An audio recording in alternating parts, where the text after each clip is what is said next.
For real. Hey, bro, I just realized that I was not the audio was not going for that little like intro that I just did. But we back in the building. Absolutely, share Bryce, me, Zon. We in the building. This for the podcast audio version. We doing good things right now. Let's get to it.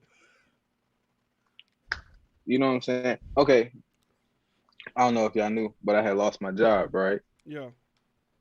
So nigga was quickly able to figure some shit out. So everything been on the up and up. Plus, we got other business endeavors. So me being able to stay afloat plus help with other things. Been keeping shit smooth. So actually, you know what I'm saying? What else? What more could you ask for?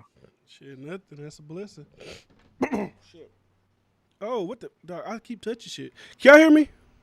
Yeah, we get you. All right, good. Fuck it. I keep hitting the HDMI cord. Can you hear me now? I hear y'all. Y'all were good. All right, Bryce, you got anything while I fix this real quick? My boy D-Cal birthday. We turned up. We went to. I ain't never gave no shout out to no restaurant on the podcast. A Dior, I believe it's black owned. All the waitresses was black.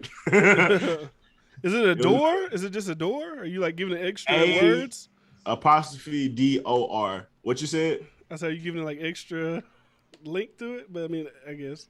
Hey man, it's in Houston on Gray Street. Y'all can find it. It's real fucking good. Cheap prices. I was really fucking thoroughly amazed. Besides that, I can't think of any other good things right off the top of the dome. Okay. Good things for me. Life's going good. Family's good. The baby in the stomach is good. Can't really, A3? Can't really get. What we call it? D2. Little D Fred 2 in the room. That's what we got. D Fred 3? No, he's D2 is like it's like a baby. No, I got A3. I get it. Because A2, A3, I get the joke. But yeah, whatever. Moving on.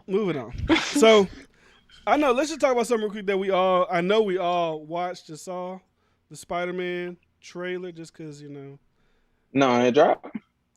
You bullshitting. Nah, I'm fucking with you. I say he bullshit. We just talking about this shit. But nah, what y'all think about it? Rob, you want to go? Shit, nah. Well, I was really into the Loki. I got bad Nah. I thought it was dope because I was really into the little Loki series. So you know how that ended off with the multiverse and shit branching off. So to jump into Spider-Man, you know what I'm saying? Fucking with Doctor Strange to forget. And I feel like that's going to be an interesting storyline. People fucking with Peter because they know he's Spider-Man. But I don't know if y'all saw the little Green Goblin thing pop up. I seen that. And then Spider-Man 2, Dr. Octopus pop in. Like, yo, I don't see how you can watch that and not get excited. My nigga, I wasn't going to watch it. I was like, because some trailers give too much away, and I know it's gonna be a good movie, so I don't need to be teased. Like, I know it's gonna be good regardless. But RDC, one of my favorite YouTubers, another shout out today, I guess, is just doing shout just shouting niggas out. But they were watching. I was like, let me go and watch them do a reaction to that mud. Man, like he said, they threw the little Green Goblin thing out, and then I seen the claw. My first thought was like, man, them niggas probably doing too much. I'm like, how the fuck they gonna tie all this shit in there? Because he already with Doctor Strange, and then he got the Green Goblin. I'm like, I ain't doing too much. Nigga came through the smoke. Nigga, I was thoroughly fucking shocked. Hey, Peter. Dan called him. I'm like, Doc Ock? Like, what? What the hell you got going? Because he died right in the Tobey Maguire ones, right? Yeah, like he drowned himself. People got a bunch of like conspiracies now. They're like, because anybody come back. I mean, shit. Captain America used to be Human Torch. So, I mean, hey, shit happens. But that was a good ass trailer reveal. You said what? That was a good ass trailer reveal. I said on Fantastic Fours, it's non-canon. You don't fuck with Fantastic Four? I like them. That's them the Fox movies though. They're not canon. Oh, okay. I see what you said. I thought you said something else. You talking about they're trash though. That's pretty trash. Nah, they was alright. The Silver Surfer was not bad. That's pretty bad. Hey, Galactus was a cloud, bro. That was kind of stupid. I thought Bryce had something behind him waving a hand. I said, "What the fuck is that?" Mm-hmm. But No, I just see conspiracy theories online. People saying like, maybe since it's the multiverse, they're gonna bring back. Is his name Tobey Maguire? Is that the original Spider-Man? Tobey Maguire. Yeah, the first one. There's about him. Tobey Maguire and Andrew Garfield. Yeah, see, I don't really know. I didn't know his name. I did not like. I ain't gonna say he sucked, but I did not like them Spider-Mans I don't even really remember them crazy, ones. with Jamie Foxx and shit. Oh, he was like, what was Jamie Foxx? Like Iceman or something like? What was Jamie Foxx? Electro. He was Electro. Oh yeah, no, yeah, leave that shit. Just Toby, bring back the original Spider-Man. We can rock with that one. The I other think guy- Jamie Foxx supposed to be coming back as Electro. They might bring about think a I heard bunch of something about villains in that, this. too. So they might just, the Green Goblin ball get people hyped up, go crazy. Then you see Doc Ock, and then that get you go crazy. They probably bring in some other. It's gonna be like a Yeah. 2-hour fucking movie. Because I mean, he was fighting Doctor Strange at one point. Or they was fucking. I don't know what the fuck they was doing. Hopefully this shit don't confuse me. I gonna allow this multiverse shit going on. There's a lot of shit going on. You I gotta know- stay tuned, bro. I know the Asian one, Shang-Chi, that's coming out Shang-Chi. like 2 weeks from now or something like that. That one looked pretty good. I ain't gonna lie to you. I seen the Yeah, trailer for it. it It looked did. pretty good. I seen You people gonna go trashing see it. it? You gonna go see it? No, yeah, I'm gonna go see it. It looked good. I got you, it looked good. It came out of nowhere. But I wasn't expecting that, huh? we'll see. When Spider-Man, that shit don't come out till Christmas. That's 2020. Yeah, Oh wait, December. 2021 or 2022? This year Christmas. 2021. This year I thought I Christmas. said 2022. Nah, this no, year. that's you want to hop into the other trailer? Y'all ain't watch it. Fucking I Am Legend come out. I Am Legend. 2021. 2021. See that joint. 2022. That boy Will Smith be working, man. That's one thing you got to say, man. You know what I was thinking? This off topic. It's not really off topic because it's about actors. One black actor that don't really get that much credit that you don't hear people throwing that conversation. Forrest Whitaker is a pretty good actor. Got the lazy eye. Man, I feel like he get his credit. Well, I don't want to put him in the Denzel thing, but he's a good actor. Nah, he got Like, some roles. But you gotta give him like he is like before our time. Yeah, He started before our time. but I just He was in big movies while we was like younger. Yeah, Yeah, I liked him in The Butler. That was a good movie. I feel like he was acting. Might have been acting in the '80s, but yeah. Panic Room. Panic Room was a good ass movie. Y'all ever seen What's that? What's that one? Vantage Point. Yeah, I don't know. I'm just saying, yeah. I don't know. Maybe because I don't see him in a lot of like leading roles. He may be like a lot of supporting. Maybe that he's gotten There you older. go. He's more like supporting than he is leading. Yeah. So, but I Going watched through him. his movies. But I watched a movie with him and old boy who plays the Falcon. I forgot what that movie was called, but that shit was good. It was a random ass HBO Max movie that popped up, but that shit was good. And he about to take off. I ain't gonna lie to you. I be What's that talking. dude I be like talking. Falcon? Anthony Mackie. I be talking shit. Yeah. But I been seeing his movies away from superhero movies. Like he had that Netflix movie when he was in the Oh, he got some army. stuff. He was like a robot or some shit on Netflix. Yeah, That that one was good. hard. That hoe was hard. That was hard. I was like, You he talking gonna- about Repentance? I think that's what it's Yeah. called. That's I the one think- with Forrest Whitaker. God bless the dead, but he about to like kind of slide into that role that I think Chadwick Boseman was about to ascend on before he passed away. So Outside the Wire is the other one, I think, when he was with a robot. With the dude from Snowfall. yeah, Was that on Netflix or was it on Prime? there's so many damn little. He got more movies than he got more good roles than Forrest Whitaker. Who? Anthony Mackie. Yeah. He got some good movies. But when people be like supporting actors, I'll be kind of like bypassing. Even though they be doing good in their roles, I kind of be looking past them people when they doing their thing. Nah, he ain't had some I good feel that. roles though. Because it's different when you carry a movie. Yeah, when you there and you do a good job, it's like he did a good job. But, let me focus shit, on the main motherfucker real quick. Pain and Gain, he was one of the main ones. Oh I yeah. ain't seen that movie. That shit with Mark Wahlberg. With The Rock. Yeah, Yeah. with Mark Wahlberg and The Rock, right? Yeah. And then I don't know if That y'all was seen pretty the night before. That hoe was a comedy with Seth Rogen. I don't think I've seen that one. That hoe funny than a bitch. We Are Marshall. He had some good roles. What's this? He was the motherfucking villain in 8 Mile. I Oh, he was. His real name is Clarence. Damn, Anthony Mackie been doing this shit for a minute then. Hey, respect. Okay. I respect you. I had to. This year, I've been giving him a lot of respect and salutes, bro. I've been noticing him. When you sit around and you can't, when you lock down and you just watch movies and TV shows all day, you start to realize some motherfuckers like, damn, he pretty cold. What's that? But I keep having these movie things pop in my head. I was thinking about John Cena because I seen a movie John Cena about to be in. I feel like he tried to take that same arc that The Rock took. Of course. Because The Rock, Yeah. Because The Rock, when Rock first started acting, I feel like he tried to do some serious shit like Scorpion King and another movie where he was like a detective or some shit. But then he kind of went into like comedies and shit. Walking Tall. Before he blew up. Yeah, Walking Tall, that's what it was. That's what because John Cena was like in the Marine movie and he did another serious He started that hoe, huh? Yeah, he was the star of it. And now he's doing, he did Suicide Squad, which it was like a goofy character. Got serious towards the end, but it was goofy.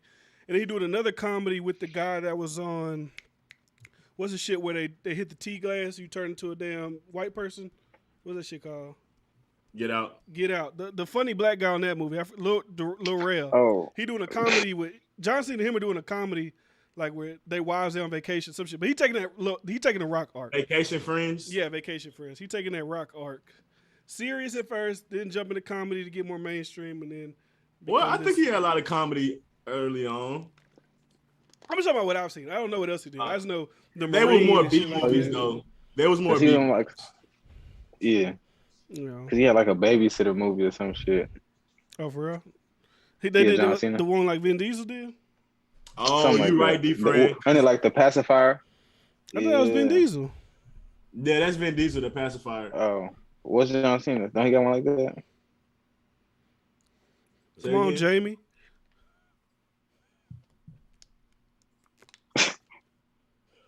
What happened? I said, come on, Jamie. Shit, what you talking about?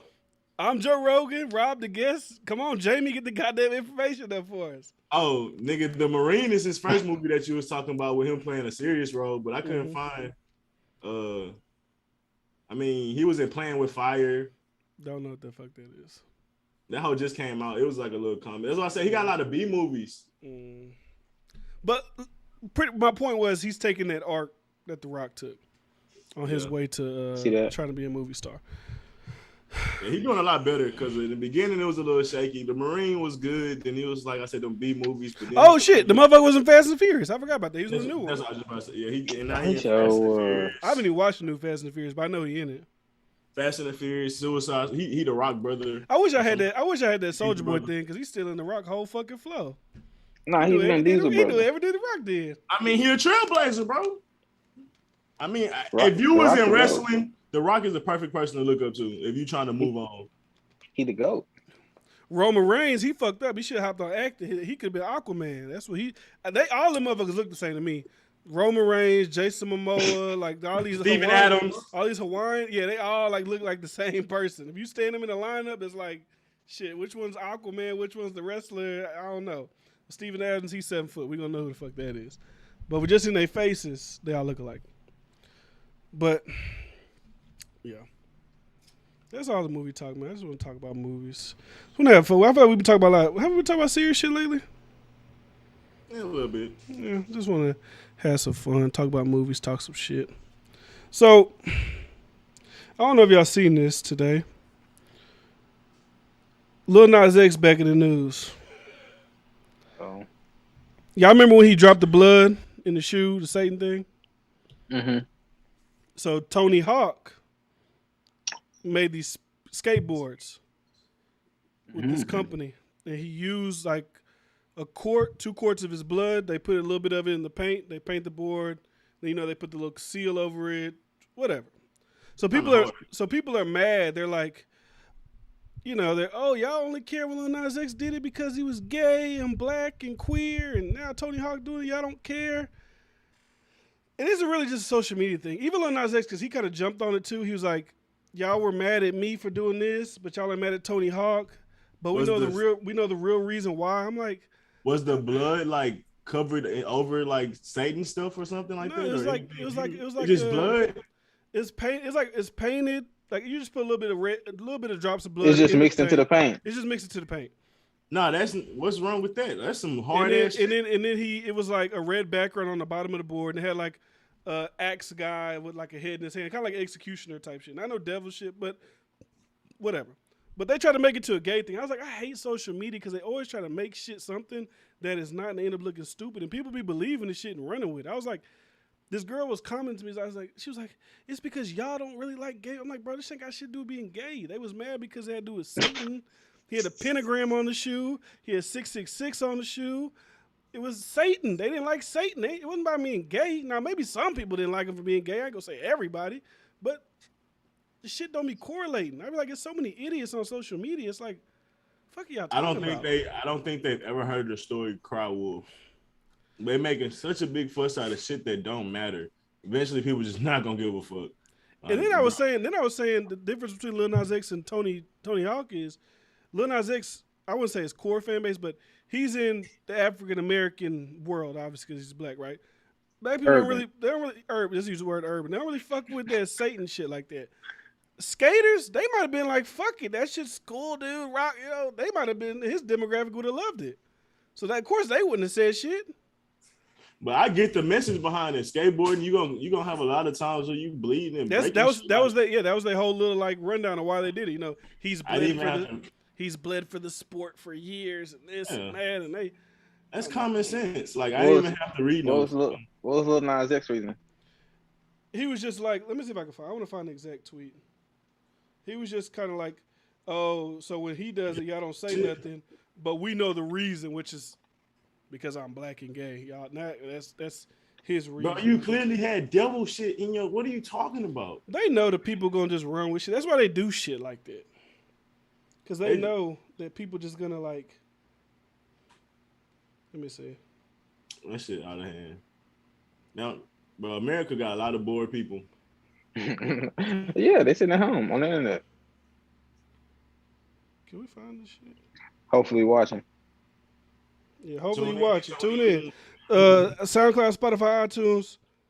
I'm about to say D First Show, my bad. Absolutely Sure Podcast. I'm so used to saying that shit. My bad. Say my other show. Emerald Gamer in Reaction. Hey, that was my other good shout thing. it out. Shout it out. That was my other good thing. I got 2 videos out. Shout out to D-Fran for giving me a little passion. Like, where the videos at, man? I seen you one of them. You gotta think, bro, that shit's so easy. You already watched them hoes, and you probably in your head be having reactions to them hoes while you watching it. You might as well just record yourself watching them hoes. Yeah. And I just didn't realize. Your video already got what? I think when I seen it was like at 27 views. Like people like, oh, that's Real? not a lot. That's what I'm saying. But you just started that channel.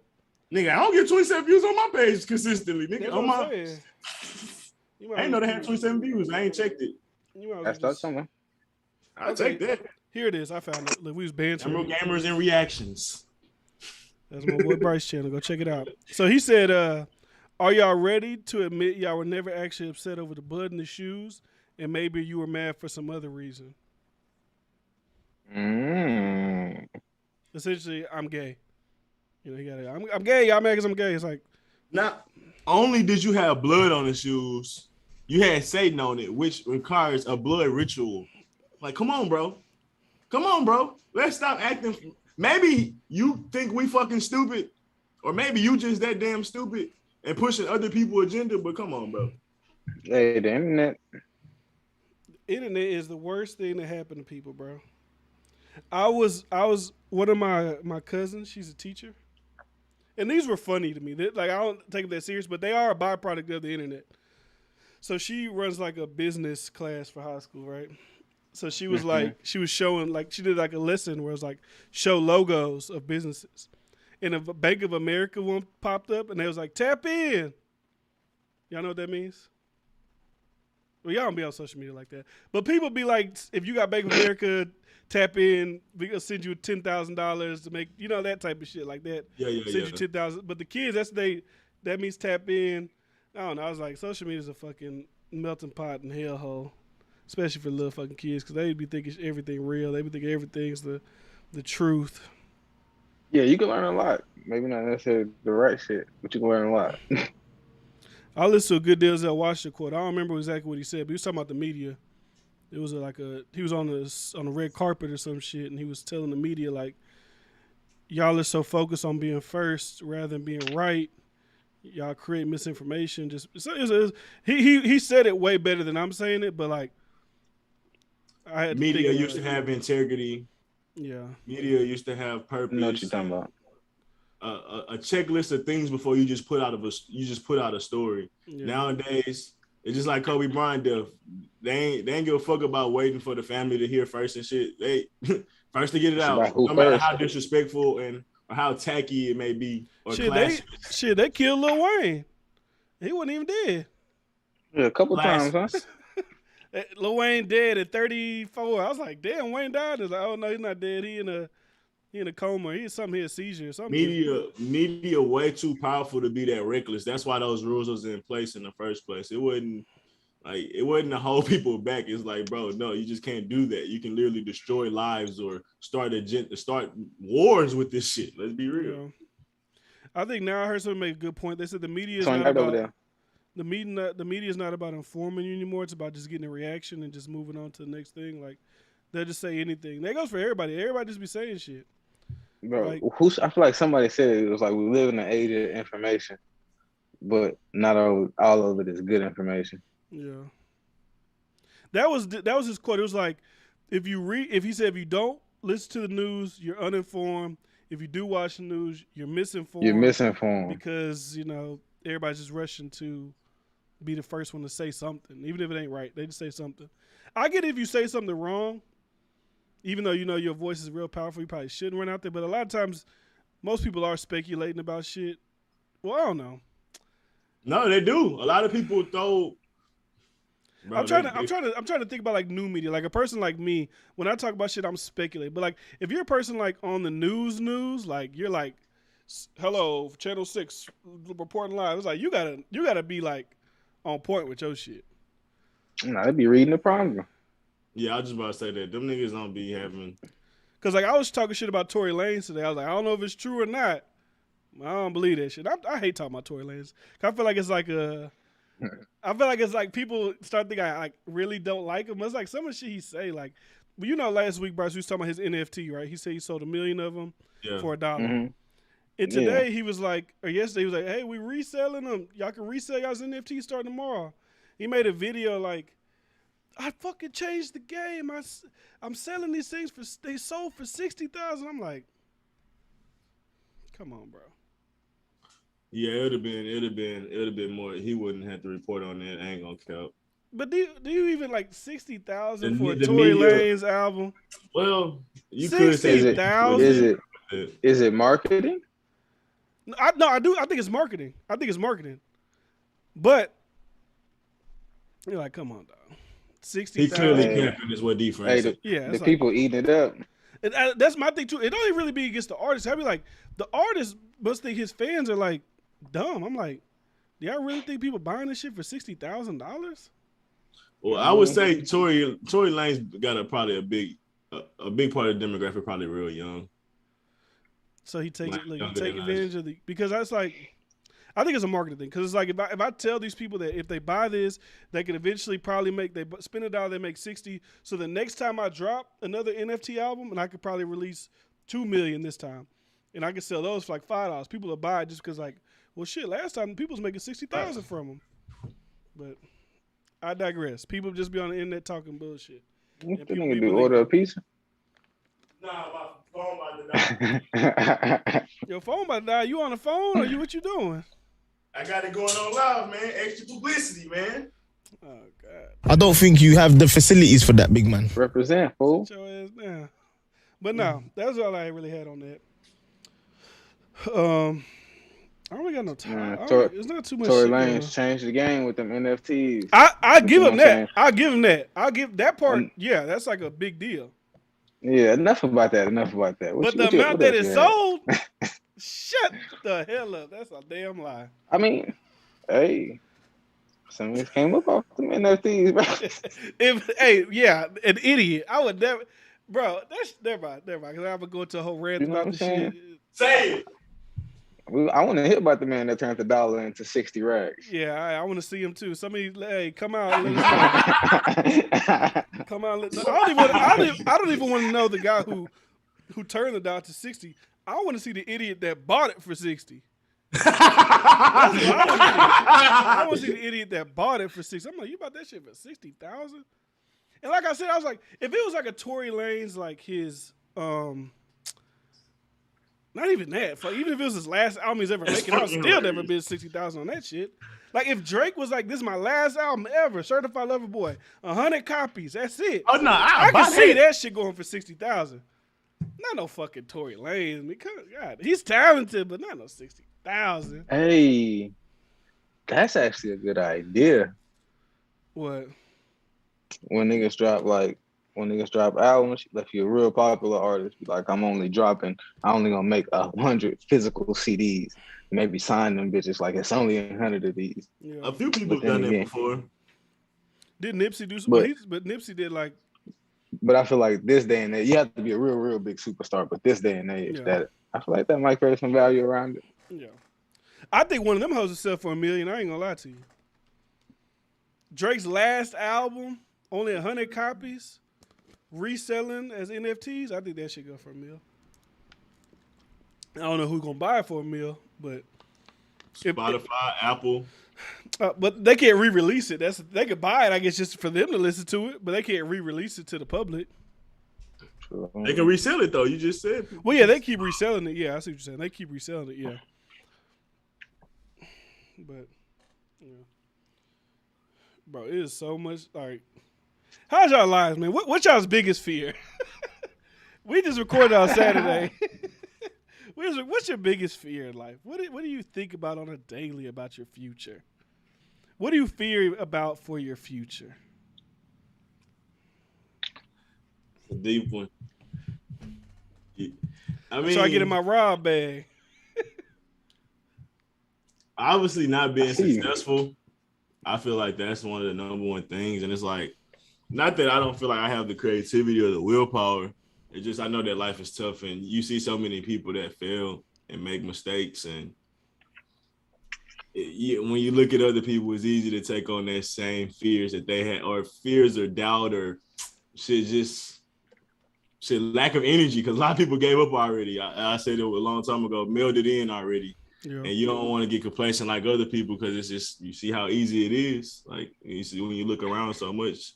So I feel like that's one of my fears, bro. Just not being successful like I want. But my biggest part of my journey right now is just trying to delete those fears, get rid of them fears. For the most part, can't live with fear because then you're gonna be scared to live. Like then, like so. But I can't really just think of anything else. What y'all got? I don't know. I just be thinking like since we're a certain age, right? We're like. Yeah, you're 27 already, Bryce? Or you about to turn 27? One more month. Okay. Like when you was younger, it's like you envision your life. Like this would be a better question. Like before we get into the fear, like how did everybody envision their life by this time in their life? 27. I should have at least 50 million because I'm a star football player. Oh, you thought you was a football player. Okay. I said, what the hell you doing? You 50 million? I was gonna go to Texas. I was gonna go to Miami. I was gonna go to Michigan, somewhere big. Kill it there. Damn near try to win a Heisman. Like this is like nigga. These are the goals. Like these are the goals I got for myself. Like nigga, I'm a star in football in my head. Like. Hey, nigga, this shit, let's move on to the NFL. Nigga, let's try to get to some Super Bowls. Like, I plan to win like 3 Super Bowls. Like, I ain't gonna lie to you. I beat Mahomes.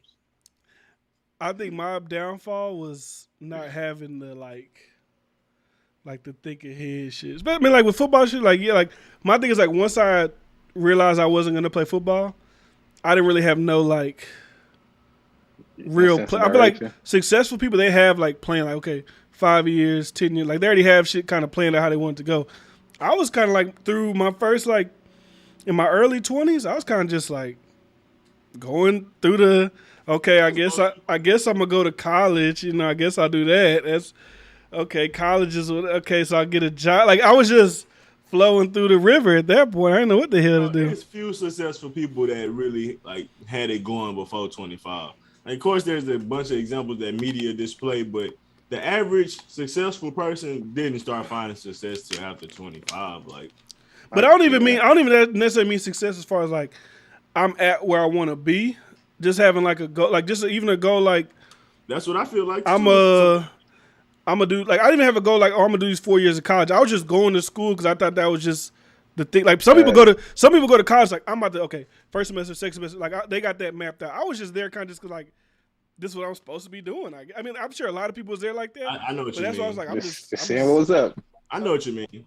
I went like, the okay, Cabrias, the Lawrence. Like, they know what the fuck they're trying to do. Motherfucker went to be a nurse. Another Lawrence went to be a pharmaceutical. They both pharmacists. Oh, both for. Oh, okay, yeah. They both pharmacists. Yeah, them niggas had a plan from straight out of high school. So I get what you're saying. I definitely get what you're saying. I was like, I don't have no like big career. Like, okay, I want to be Nah. Now that I'm older, I kind of think like, damn. I was in the same boat D. Fran was in. Yeah. Tell me about your what were you thinking? Were you like football or was you like? Nah, yeah, I had thought track. it was gonna be track. Yeah, I'm trying to tell you, I was in the same boat D. Fran was in. Went through the season. I figured out I wasn't playing football way ahead. Probably before you figured out you wasn't playing football. I knew I wasn't playing football. Not in college anyway. So we ran the track and shit. I applied to colleges. I got accepted, but I had absolutely no plan on going. You know what I'm saying? It was just like, I mean, you know what I'm saying? And then TSU came through with the scholarship when it was like, well, guess we're going there. Yeah. And then after that, because that kind of gives you, I would think, I don't know your mind. What happened? I was just gonna ask the question after you could go. Oh, I was like, so, but at that point, did you still have like a direct, okay, I got the scholarship, so I'm gonna run for the 4 years. I'm gonna try to graduate with it. Did you have like all that, or you just like, I'm going to TSU to run? I don't know what the fuck gonna happen. What did you like? Was the Olympics in the? I'm here. I was like, shit, I'm gonna just run track, try to make the team. What about going to like the Olympics or anything like that? Did you think like shit like that? It wasn't none of my concern. Because I feel like the biggest thing with that was just a lack of really being connected to the sport. Because like you would like we know the Texas relays and shit like that, but we be watching some of the track events that go on now and the ones that's been going on for 30, 40 years, never heard of them hoes. It's just something that we really weren't connected to. So I feel like it's hard to get a vision of some shit that you really don't know about. That. I feel like a part of it for me, I know you played a little bit in college too. Like once you get to college, it's still a team and shit, but it ain't the same. Yeah. It ain't that the environment that you were just coming out of no more. It is very, very different. Coaches I don't know why the hell I'm not a man. I don't know what the hell y'all talking about. That nigga was shaking. Yeah, man, it's not the same. Like, man, that nigga like, for sure. I remember. You out on your own. The coaches ain't looking at you like that. But that even with sports, it's even like when you go to class, like when you in high school and you in class, you kind of talk to like all these people. But college is kind of like, I'm here. I don't need to talk to y'all. I leave and I'm gone. It's at least in high school class, you at least talk to your fucking classmates. College, you might talk to a motherfucker that sit by you every day, but what you got that class is like, we ain't really kicking it outside of class. We not really hanging out. They get like, I'm gone. Yeah, fact. Yeah. Even I feel like even for football, like. No, we good. We good. I was looking at something. Even for like football, like we knew shit, but we really ain't know the path it take, the connections you need to do, the different camps that you really need to go to, and what you really need to be doing to really get seen. Because a lot of these, I know just being involved with my brothers, it's all about connections. And you don't have to have the greatest connections, but you got to know where to go. You got to know where to go. And we wasn't hooked on game, bro. I didn't even know about junior colleges, bro. Yeah. And we live in Texas where that's a pretty big thing.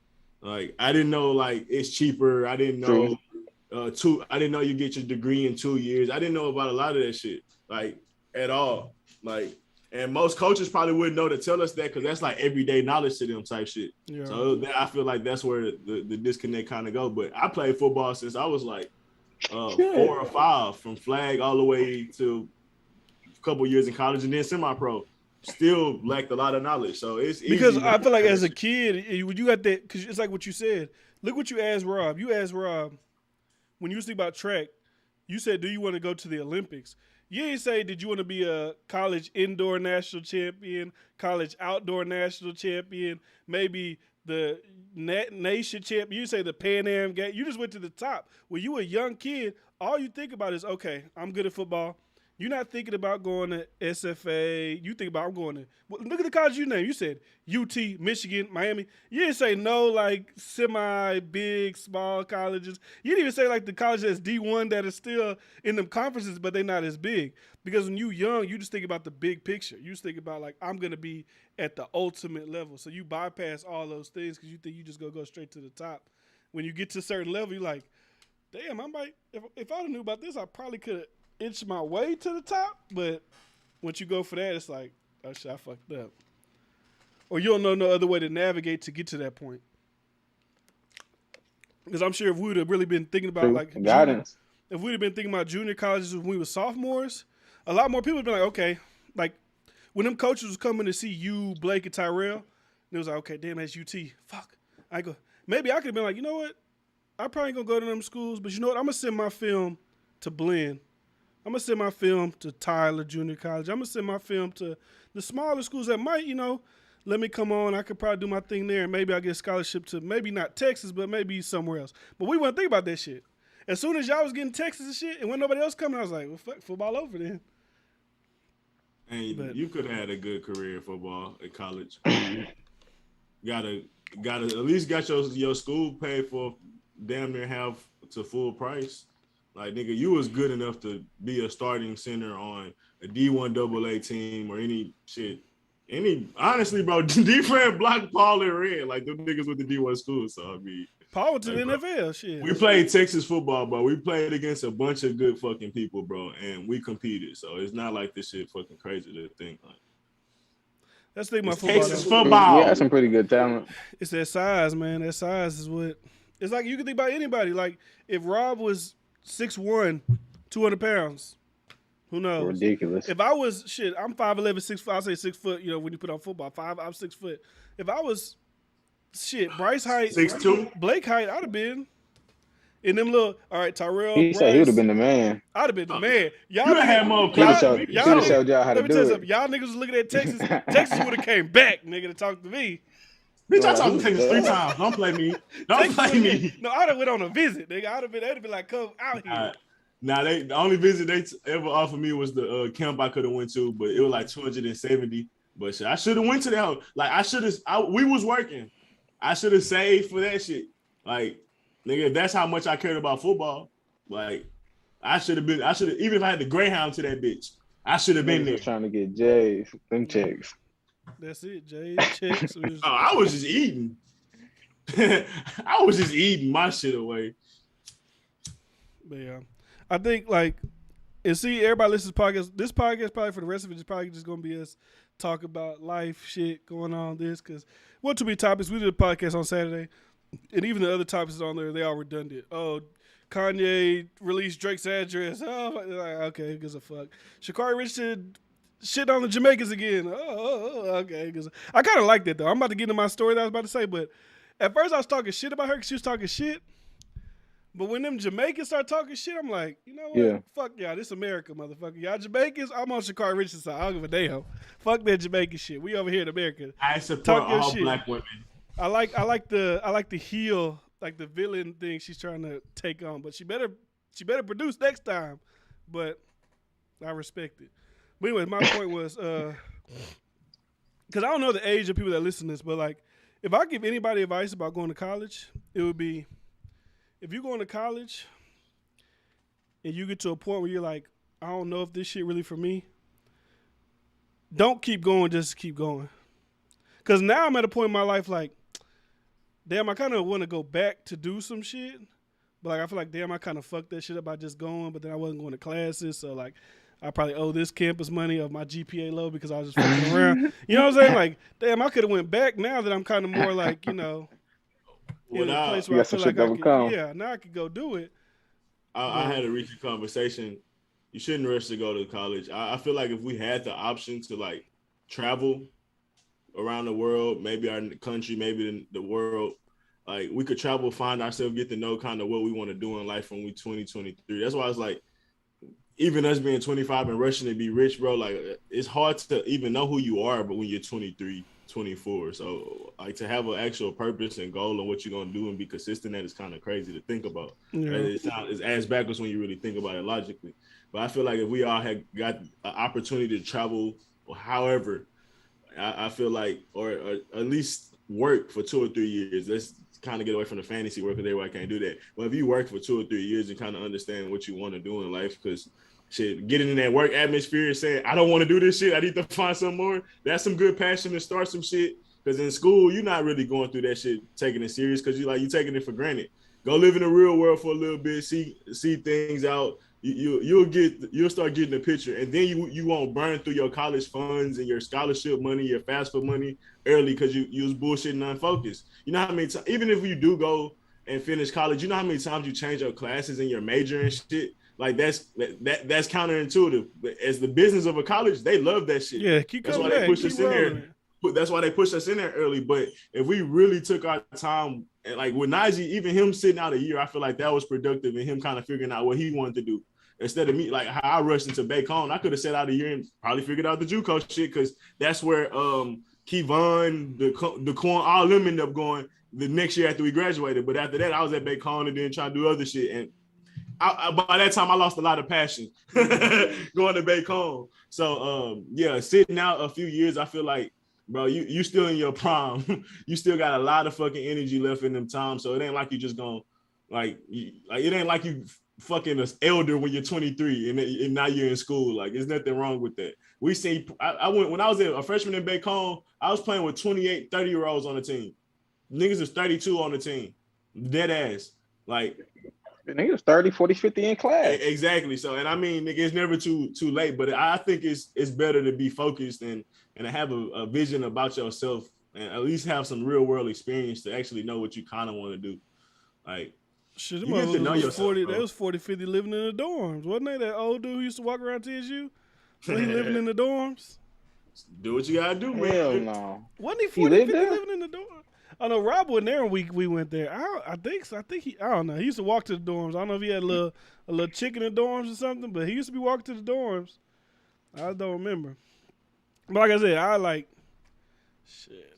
Like, it's kind of like what you said. Like, if you don't really know what you want to do, now if you like, hey, like Cabri and them, I'm gonna be a pharmacist. I'm going to be a doctor, a lawyer. Like, if you know, then go. Or even if you like, okay, I just want to do business. I mean, you can go. But I feel like with that, you get kind of tricky too. Cause like, okay, then you get there, it's like, okay, it's a million different business things. Yeah, what kind of business? Accounting, finance, management. It's like, fuck, I don't know. Like me, when I went to school, I was like, communication. Just cause I like that shit's easy. And I was like, oh, I wanted to be on radio. So I thought, oh, I'll do communication. Because now if I look back on like what I know now, you can start YouTube. You ain't got to be on the fucking radio. I wouldn't even probably hopped in and did that shit. I probably waited a little bit and see what I really wanted to pursue. And then, went in and did that. Like, so for instance, when we got to being, 23? We did the podcast already, right? 2015. Yeah, it was like 23, 22, 23, something like that.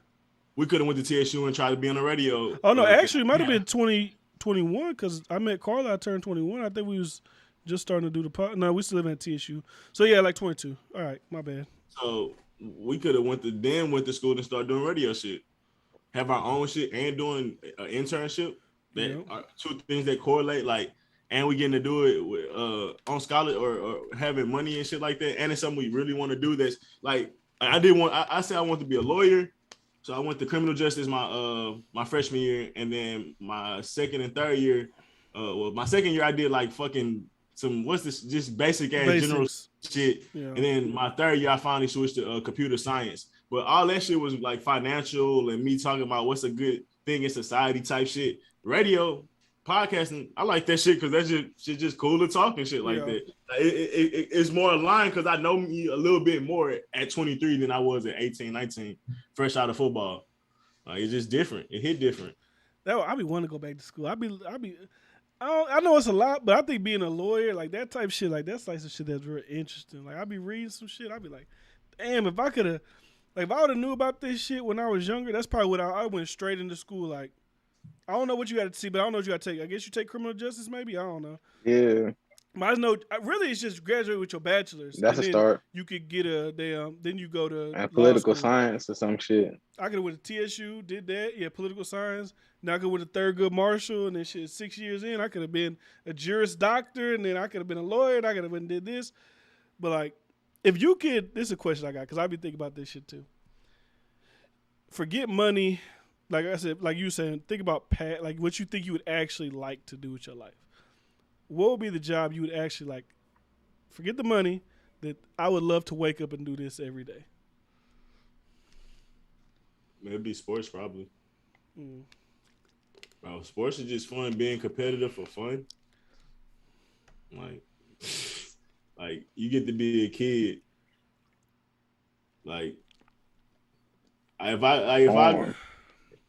I could just chill with my friends every day, we'll end up doing some type of activities of some type of competitiveness. Like, that's just kind of how we are. You might want to sit in the office and be stagnant, even if you are making money or even if you are doing something that's good. Like, if it ain't really competitive, sometimes that shit can be boring. And I mean, there's other jobs that are competitive. Like being a lawyer, that's competitive. Yeah. Wanting to win your cases and shit, that's competitive. Being a doctor, that's competitive. Trying to save people and help people, like, that's competitive. Like, you fight against, that could be, that's challenging. So, like, I would want something that's challenging. And for me, obviously, sports is like one of the first things I can think about. But I don't know. I'll let y'all go and then maybe I think of some other shit. You got anything, Rob? Nah, job shit. I'd be an artist, nigga. I'd be trying to perform every night or some shit. That shit is fun. That's some of the funnest shit you could do. See, I don't know. See, y'all think about the. Like, I and don't then even if think you about got that shit like that. Hundreds of thousands of people. Like, if you didn't have to worry about shit, you could just do whatever you wanted. I think I was thinking about like more like a job, like a regular. I mean, those are jobs people get paid. Because I was like, shit, if I could be, I'd be a fucking detective. I think that'd be fun. A pilot. That's like a pilot. That sounds like a fun job though. I'll be a detective. I don't know what kind of detective. If I had a regular job, yeah, I'd be a detective. I asked Sloan. Homicide detective. I can figure some shit out. We solve the case. See, that would be fun. I was asking Sloan because Sloan, sheriff. He be put on his story like ask me work out a cop question. So I be asking him cop shit. And I was asking like how do you become a detective? He was like, you got to work in the street, like I guess patrolling for 4 years, and then you could. I'm like, God, I can't just go to college and then be like, hey, I'm a fucking detective. Like, I don't want to go. I don't want to be a police officer for 4 years. You got to go to police college for 4 years. I'm about to say, yeah, it might be a special academy for some shit like that, but then you might have to have some type of already prerequisite experience on something. Like, I thought you can go to the FBI, right? Because the old boy who played for the Bears, Charles Tillman, he an FBI agent now. Yeah. I think he just got a degree and then shit. I think they recruited him though. Shit, recruit me. Shit. I think that when I said I think he like might that, have a special set of skills. Maybe detective, FBI. Like I think that's just like, CIA. Maybe get a little James Bond shit going on.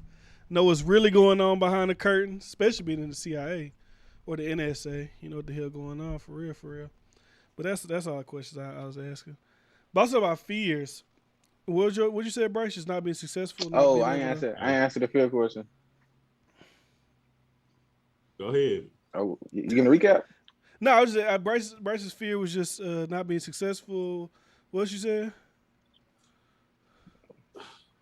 Just getting complacent, or just one day looking up and just being unsatisfied. Honestly, no. Like, I don't want to be 30 years down the line and still like, damn, I could have did this, I could have did that. Like, nah, like that's the worst thing I would want to hear from myself. And what you got to people, D-Fran? He said what you said. I said, what was your fear? I don't think D-Fran went. I ain't go, but he started talking about something else. Yeah, I started. Actually, I went back. I backtracked to something else first, then to the future. I think for me, it's just I just fear like me dying and then like my kids being left with like nothing to like. You know what I'm saying? I don't know. I just think about shit like that all the time. Like, I'm about to get emotional. Let me hold on real quick. Take a deep breath. Hold on, nigga. I might get emotional and shit. Just cause like, you go first. Niggas start thinking and get emotional and shit like that. Being taken away from your family, I can see that. But it's not even. It's like deeper than that. I feel you. Well, what I was gonna say is, had you asked me this question like 2-3 days ago, I would have had a different answer. But I kind of shifted my mindset to not think about the fears. Like, of course, we got fears, death, dying, letting some people down, or like some shit like that. But I kind of feel like they don't really matter. You know what I'm saying? Any of the shit you fear, you don't really can control. You just control like what you do. So, really, not a need to focus on fear. Of course, there's healthy fears, but you know what I'm saying? Your body will help you out with that. That's but no, try not to think of the fears. But I think I forgot who I was talking to. And it was like, you know what I'm saying? A lot of people could tell you more about what they don't like rather than what they do like. Yeah. They could tell you a lot more of what they don't want to do as opposed to what you actually want to do. Yeah. But shit, that time and energy focusing on what you could do might be better spent. Yeah, I feel like that's when you kind of get caught up in the like you just like a little mindset thing. Like you can control everything and shit like that. Like, cause like you said, focusing on what you control. Like, we all had a path. Like, our parents had no idea how it was gonna end up, no matter how they envisioned it and everything. So, whether like shit, our parents not in our life or in our lives, like bro, our lives turn out a certain way regardless. Like, we all have our path. So it's like, I feel like a lot of times I want to be able to do more for my brothers and sisters and shit like that. Like, I want to be able to, whenever they need me, I want to be able to just be like, yeah, I got you. But that may be unrealistic just for a while or who knows how long. But for the most part, it's like, even then, like, they on their path and they're going to be good regardless. Like, that's just something you just have to have, I guess, faith in and understanding. Because, I mean, when no idea was gonna come out. We already said, and I mean, look where we at. You can't say that you too disappointed. Like, yeah, I had a fucking grand ass envision in myself, but even where I'm at now, I'm still like happy. I'm still got a roof over my head. I still got more than, as Alba and Preach say, or I think it's one of them people that say you still. Oh no, what's the dude's agent? Agent and the other dude, yeah, and Low. You live better than 90%, 99% of the world. You literally, he said, if you look in the history of people, you're in the top 0.0001% of how good you living right now. Most people live way shittier than you throughout history, and even if you look at it right now. So that also goes into just enjoying what you have in the moment. Like, because I mean, we may be here, you never know when we may be gone. Like, you never fucking know. So enjoy what you got while you got it, because I mean, shit, that's all you really can do. And I think that kind of takes away from the fear. But you like, that's something you got to constantly retune yourself, because bro, like you say, or like I said earlier, you see so much other tragic shit going on or unfortunate shit, and you like, I just hate to be in that position. And then you start kind of getting those thoughts put on yourself, but you just got to catch that shit and retune yourself on the daily and just keep enjoying what you're doing and staying focused on your path and shit. Like I say, shine as bright as you can. But yeah, it definitely could be tough, man. And fears can easily sneak up on you because you see it every day, bro. You see different shit to have realistic fear about. Like, bro, you look at in the streets, these homeless people, bro, that's a crazy fucking way to think about. That's how a human has to live. Be drugged the fuck out, not here. Like we drive by this shit and we become used to it, because you gotta understand, we've been seeing this shit since we was kids. We just learned to kind of tune it out, but we see that shit, bro. We like, worst case scenario is that shit every day. We see that shit. That's like standing in the mirror. That shit like standing in the mirror, bro. So it could be very uncomfortable some days, bro, when you think about that could be potentially you or somebody that, you know, if you weren't doing your best, that you know, end up like that. Even like our friends, like Robert said, trying to like help our friends and shit. We want to be able to help.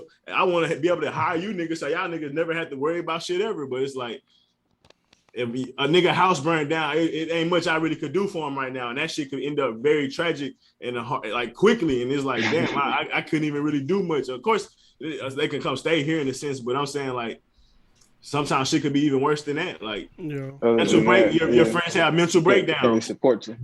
what the fuck can you fucking do? Like that, and people have that all the time. Family members we just start drug out or whatever. Like, and bro, like we see these examples all the time, bro, and it's tough. So I get where these fears come from, bro. That's why a lot of people connect to God and meditate. And a lot of this shit is, you constantly have to do that shit. Muslims pray 2-3 times a day, and I understand why.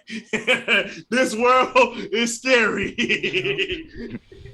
I think my shit just be like, my fears don't even be pertaining like me. It'd be my fear like of other people. Like, you know, like now I got kids. So y'all don't got kids yet, so y'all probably don't even think about like shit like that. But like cats, I can't have them out in the streets. Fuck the cats. Anyways, like I'm done ass be thinking like that though. I'm like, bro, I can't. I don't want my cats out there. They comfortable. Like my cats need someone. I'm dead ass be like that, bro. So like, I'm about to get to some real shit. Rice will disturb my shit with some cats. I'm dead ass, bro. I be getting break. I'm like, bro, nah, bro. This nah. is my fears, right? Let me tell you, like real fears. So A2 got autism, right? So he does things for himself. He just can't really. He doesn't communicate right now. He don't like with words, but he does. He'll bring you if he thirsty. Bring you a cup. You know he want food. He go to the refrigerator. Like he does things for himself. But I'm always thinking like, once he get older, because some people with autism got to live with their parents for the rest of their life. So all I think about is like, bro, when I die, because them homeless people see on the street, I'd be like, is that gonna be my son in the street? So I be thinking constantly like, I need to set up a better life. I need to be like, I'll get emotional, but like, cause that shit just be hitting me. Cause some of the people in the street, like, we might think they on drugs. Nah, I feel that. But they might like, I be thinking that all the time. I be like, they might just have autism. Like this dude, he was doing the thing. I was like, maybe he got autism. Maybe he got this. Cause when I'm dead, who gonna give a fuck about my son like I will? He gonna be in the state and this and that. So that shit I be thinking about. That shit I be thinking about when I think about fears and shit like that. Nah, that's real. Because if I gave a real answer, like that used to be my fear. I don't have kids, but I mean, I kind of used to going above and beyond for certain family members. And my fear would be like dying with nothing. Like if I die with nothing, bro, my mama gonna continue to have nothing, and my brother gonna continue to. I think you shot out a little bit. Yeah, my boy froze.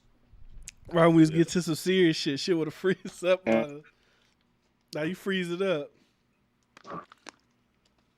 Oh yeah, y'all freezing up too. I know you good now. They finna kick us out. Now you back now. I paid for that shit. You back now. Nah, you back now. No, what I was saying? You say like your brother, like you think about like you leaving them, they don't got nothing. Like you can't die with nothing because you know what I'm saying? Shit, we came up with nothing. Our family had nothing, so it's just a whole bunch of nothing. And I want to change that. My fear would be dying without changing that. Yeah. And even if that's instilling it in my children or my younger brother or younger siblings, like I want to instill like growth, like instill change. So you know what I'm saying? You don't have to live your whole life with nothing. And we went through a bunch of generations of that, and you know what I'm saying? Yeah.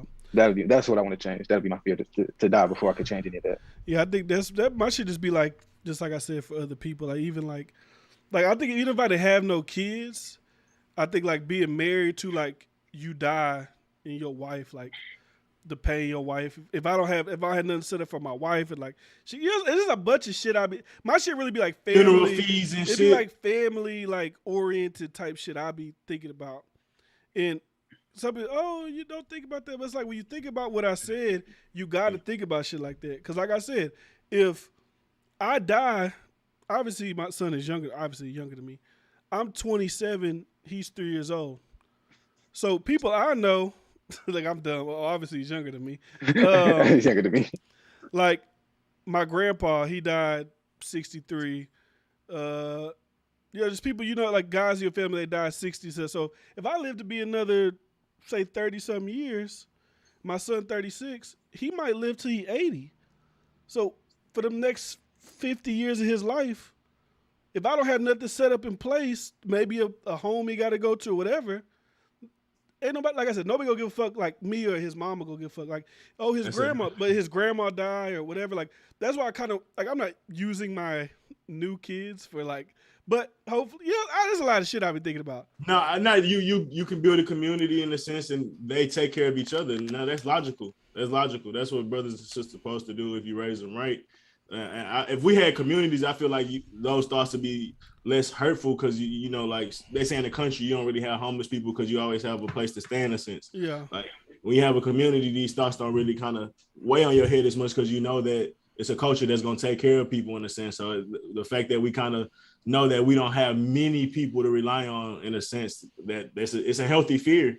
And honestly, I feel like I talk about trying to get rid of fears, but some shit you just can't get rid of because it's literally what fuels you to be better. Really, shit. It fuels you to be better, bro. It's something that you have. It makes you create goals and shit that you want to get done because, bro, you don't want to lay it up to odds. Yeah. Like so, sometimes some shit is a healthy fear, and that's what they call parent, parental paranoia. Or not we even call it paranoia, but like y'all protective gene that starts to kick in when you have a kid or anything you take care of. Like what me and Rob said, our brothers and our close people, even our friends, like the things we care about, we want to make sure good. So yeah, I think that's it's healthy in a sense. So yeah, it definitely can stress you out. But I feel like sometimes what you really want could be even based in your fear. Like in your fear, of course, we all have our dads, but I don't know your whole story, but you know what I'm saying? Just you and your mom, your sister. My sister. What have you. But you know what I'm saying? You saw that growing up and you knew in your head, I want to have a very strong sense of family to where you work to get your family, and then your fears is essentially failing your family. Yeah, that's why I think I want. That's why I think I want more. Like you said, more kids, more this, more that. It's truly feeling yourself, and your family and friends is an extension of yourself. Yeah. We kind of project that onto our family and shit, but it all stems from ourselves. We want to be grand for ourselves because we know how that'll make us feel. And how we could actually take care of our family tree. So it really is an extension of it. Comes from us, honestly. But I ain't mean to cut you off. No, I was just saying, it's just like even like thinking about my family. Like I'm thinking about my family life growing up. When we go to people's birthdays, I'm like, shit, it's just me, my mama, Ashley, my grandma. When my papa was alive, him, and then my aunt would come, and it'd just be like us six. Like when I go to people's houses and they be like.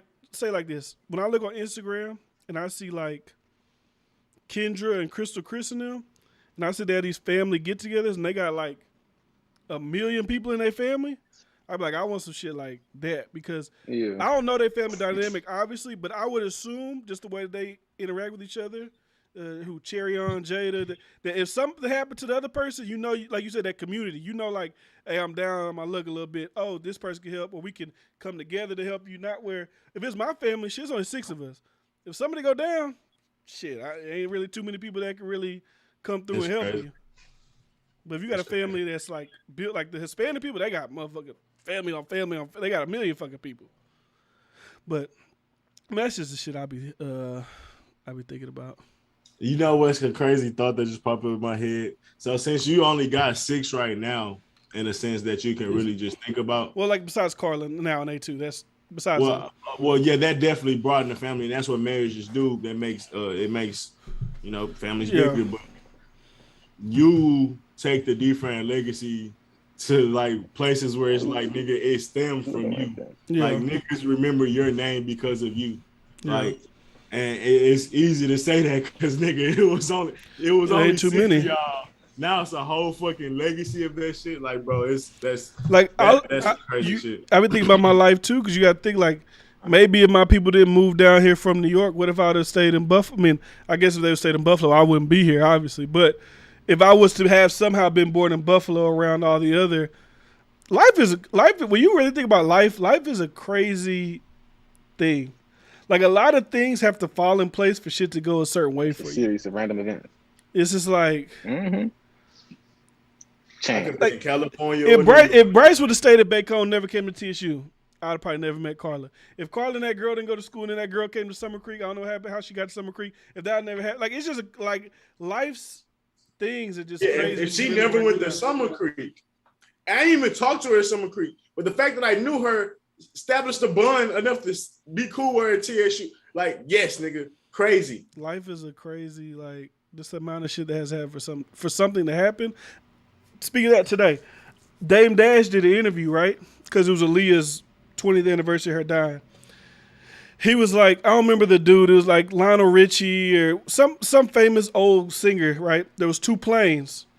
Aaliyah was like, I don't really like this plane right here. I want to take the other one. But Hype Williams, Hype Williams, the famous music director, he was already on that plane with his people.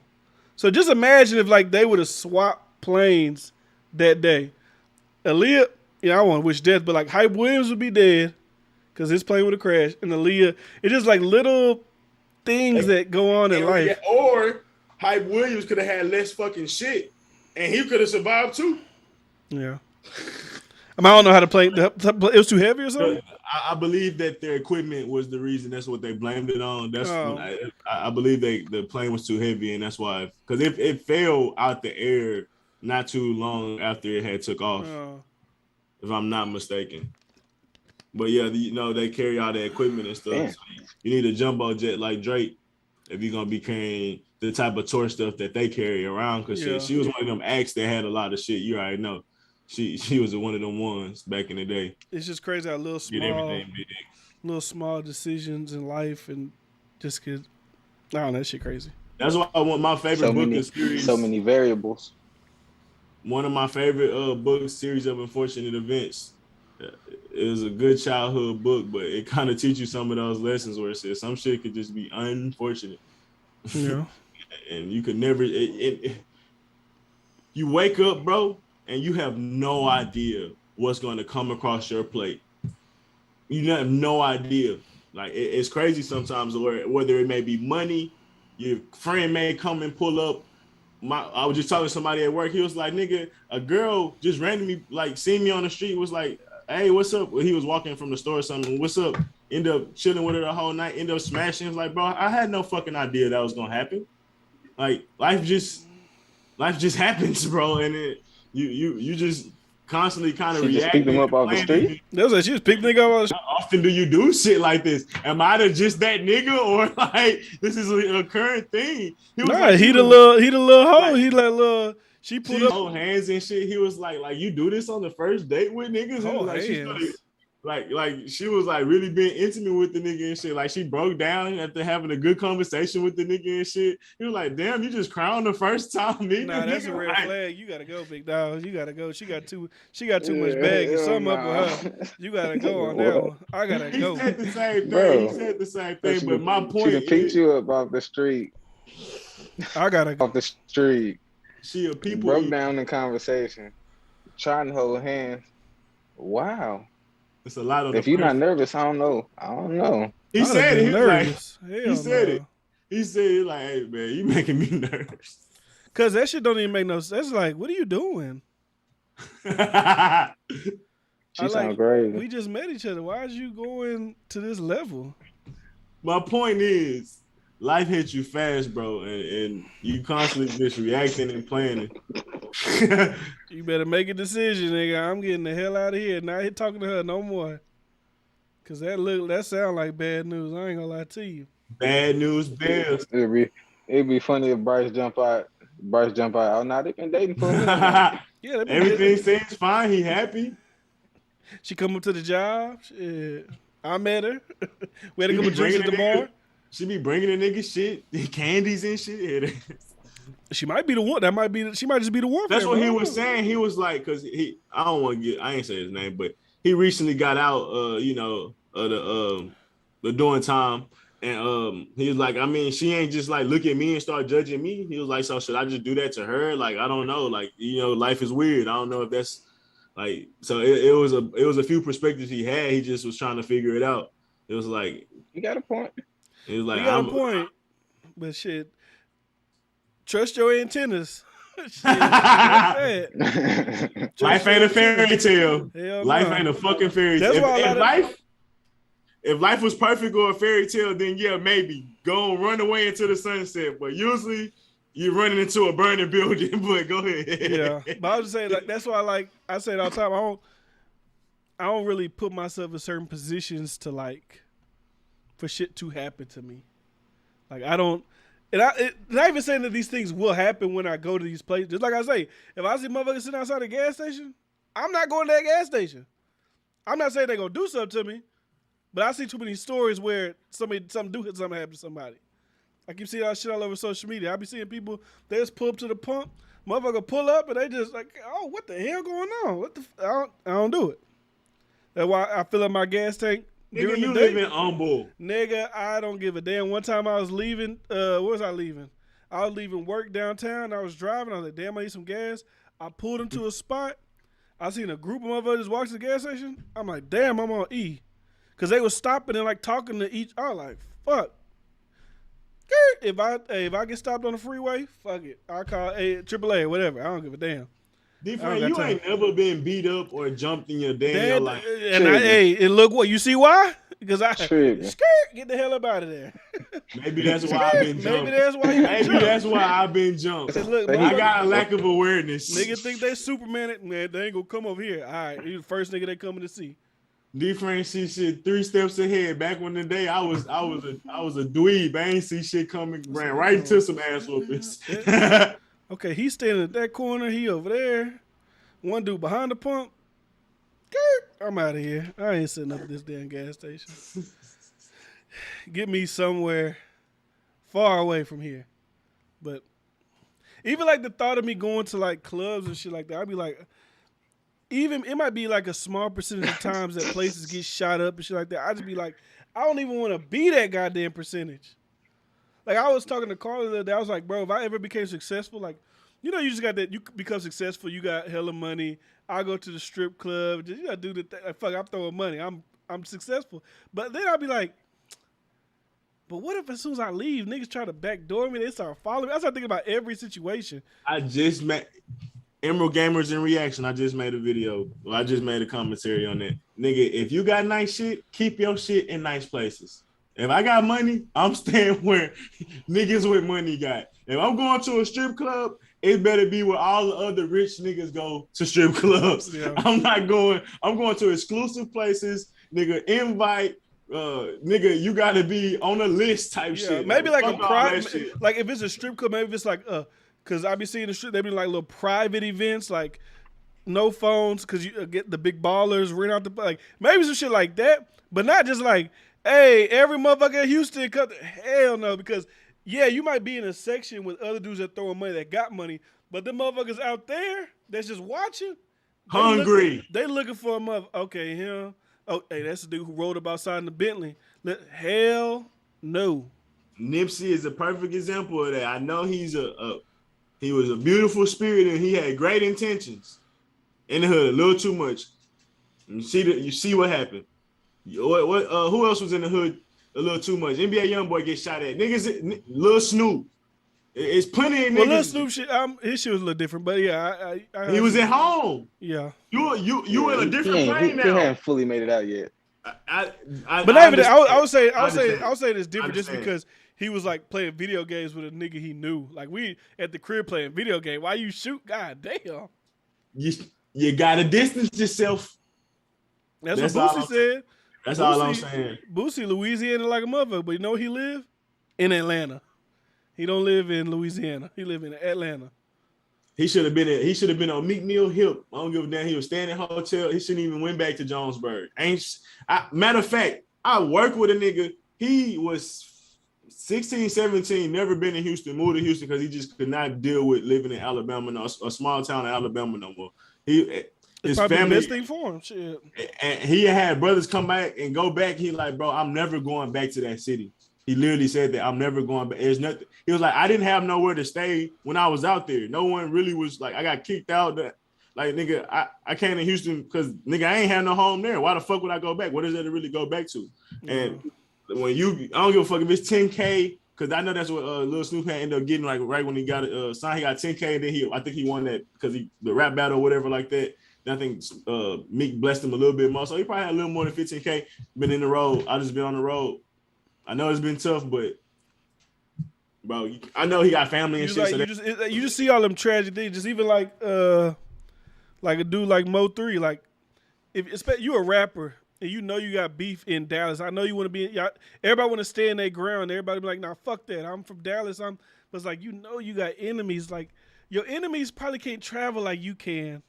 They can't go live in Atlanta. They can't go live in Florida. They can't go live in LA. Just come home, visit your mama, but like, don't stay there.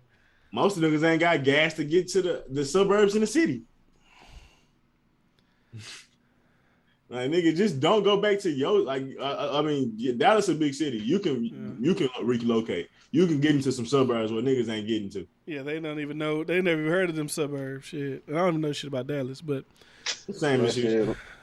Like D-Fran saying, if they watching you, they watching you. But that Mo3 situation sounds a little wild. That shit was like pull up. Like, even the video I watched, I was like they really want that person wanted to get him. So I don't know. Maybe he would have flew somewhere. Because if you on the middle of the freeway, you hop out your car with a big ass gun and start shooting me on the freeway during traffic time, you wanted to get me. You weren't waiting until I got to a secluded area. You wasn't waiting until you was on a mission to get me. That's so crazy. And now he locked up over.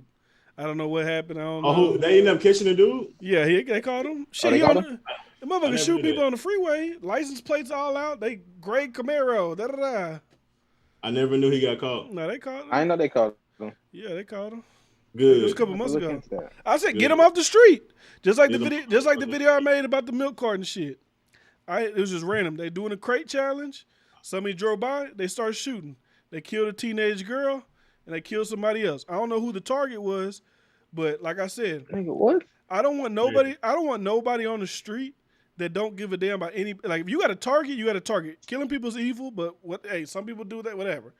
But if you don't care about shooting at anybody else, you just hitting anybody, get him off the street. Send his ass. He could have killed so many people when he shot Mo3. Yeah, you said a big ass gun in traffic. Yeah, he was chasing them. Nah, I think he struck somebody else in another vehicle. Get him off the fucking streets. A dude who got arrested for, like, he an NBA YoungBoy enemy, whatever. They was at Rolling Loud. They pulled up to their hotel. I guess they seen NBA YoungBoy allegedly. They start shooting. They killed an old man, shot a kid. They ain't hit nobody they was trying to hit, but they shot these other people trying to get this one person. Send his ass to prison. I don't give a damn. I don't want people on the streets. I don't want people on the streets that just go out their way to get one person, end up killing a whole bunch of other people. I see another story. 9-year-old in his bed. Somebody did a drive-by at their house. Shot the 9-year-old in the head. He was in a bunk bed with his little sister. She looking down. Her brother shot in the head. Because somebody just driving by, doing a drive-by. Get him off the streets. I don't give a damn. And if you know who he is, fuck him. Get him off the streets. And then beat their ass. Because he might. Because my thought process is, if he'll just go by and shoot at their house, I don't know what the fuck he gonna do. He might get some bad information. Say, oh, he live right there. No one done. Nobody you know living here. You shoot up my house. Now, something happened to my family. Hell no. Get him out the street. Get him the hell out of here. Yeah, this niggas out there don't give a fuck about nothing.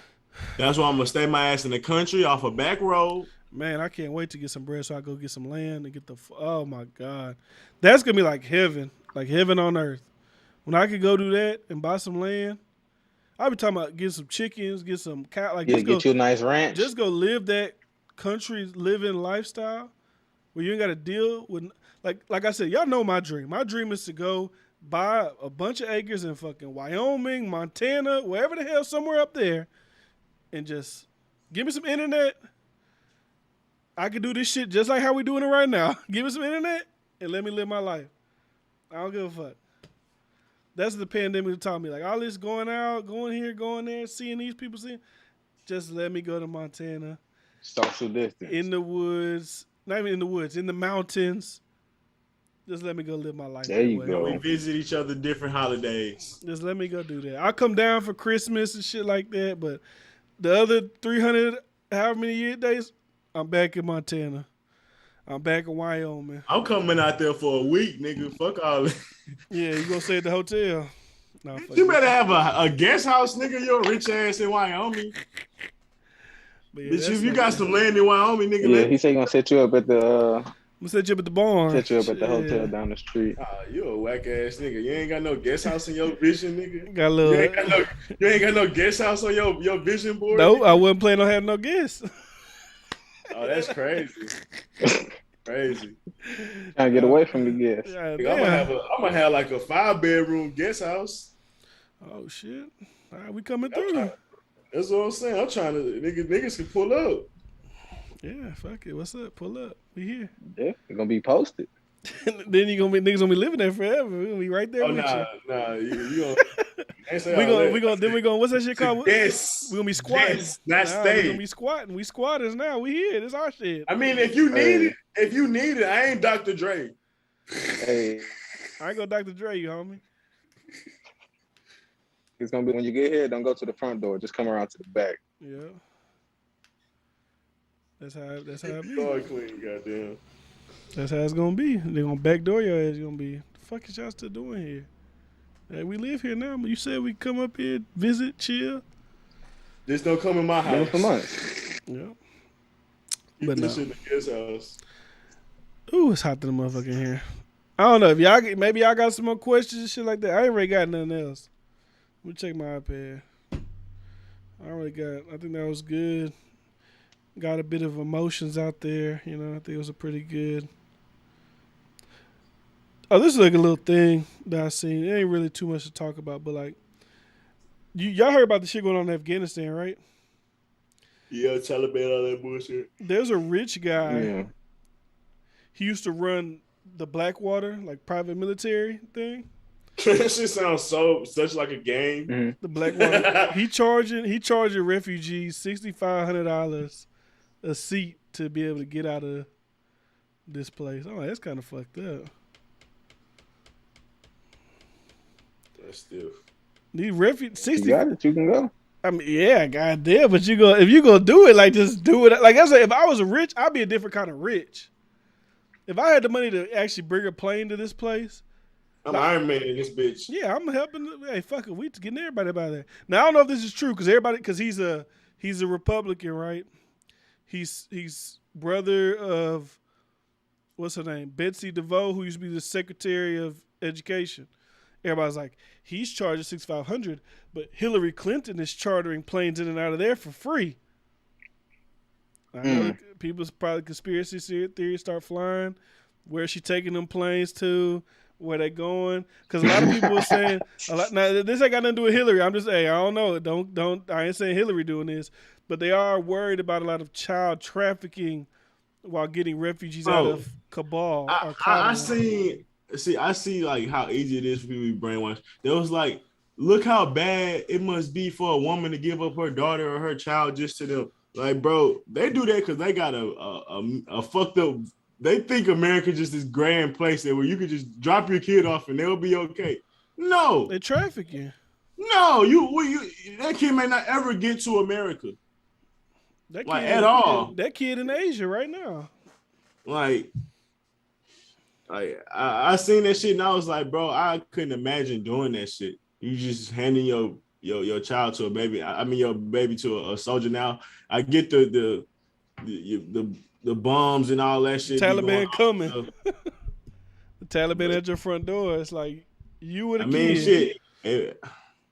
Me some movie shit. having a kid. I'm not like I know. I don't live there, so it's probably hard for me to say this. But like, I just can't imagine. Like, here, take my kid, and I'm gonna stay in. Motherfucker, take me with them. Let's all go together. Yeah, if it was like a 13, 14-year-old, nah, it's still too. Could you imagine being 40? Could you imagine you in the United States right now? Your mama say United States fucked up. Your mama give you at 14 years old to a German troop to send your ass to Germany. What you gonna do in Germany when you touch down? You be like, what the fuck do I do here? That's tough. Especially there from Afghanistan. People already kind of got like a thing against, Muslim people. They already kind of, so you were gonna have it like, it ain't gonna be all pieces of cream. Now, if they was pulling people from England was fucked up, people wouldn't give a damn if they was coming here. They'd be like, yeah, bring all the motherfuckers from England to America. Fuck it. Bring them on over. But since it's people from Afghanistan, people be like, everybody's like, they're gonna bring terrorists in, they're gonna do all this shit. Now I don't know if that shit's true, but that's what they say. Because that's what the Russian dude said. The leader of Russia, Putin, he said, "Hey, none of y'all motherfuckers coming here. Y'all can go over there. Y'all can go over there. But y'all ain't coming here."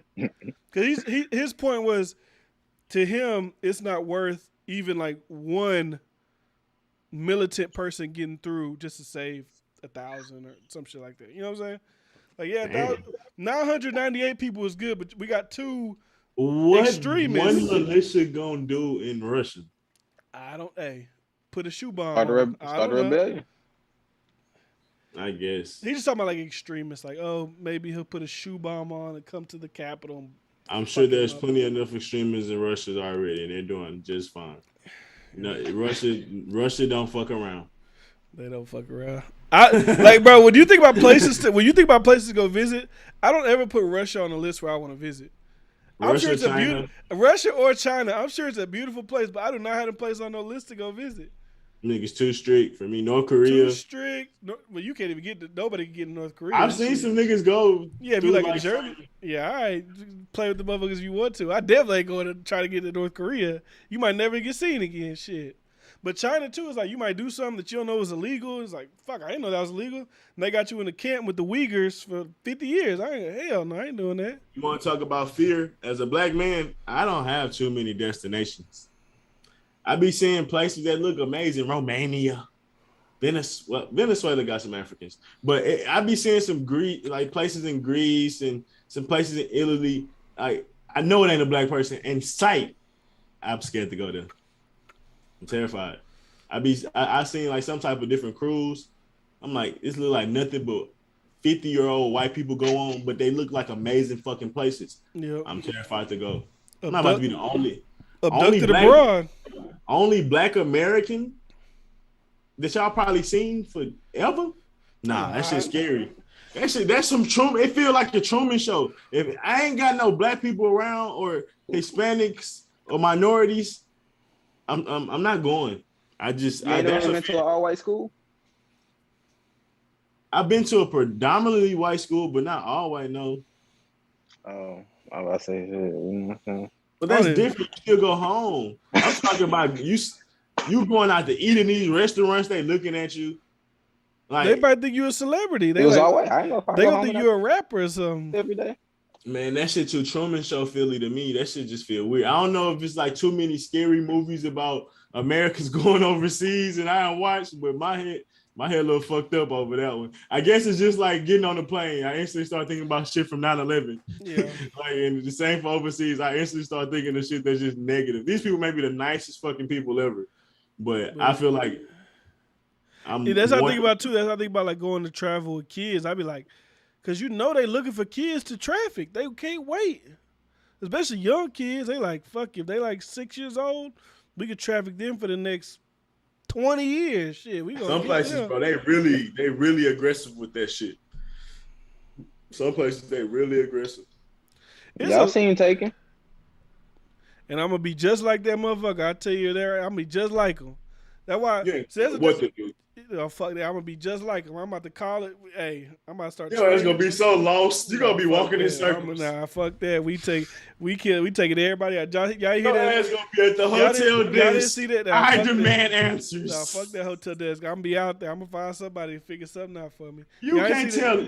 You don't know the name of streets because you can't read shit. You can't speak no language. Just talk to people. Hey, I got this right here, big dog. Hey. Where the fuck is my son? Shit, let's go. They gonna be looking at you stupid as hell. Well then, hey, it's going down overseas then. They go, American chopped off 50 heads. Yeah, fuck it, it's going down. I'm killing what they do in the movies? I'm killing one person every 30 minutes so I get some goddamn information in this motherfucker. Boy, they gonna fuck you up so fast. Depending on where you at.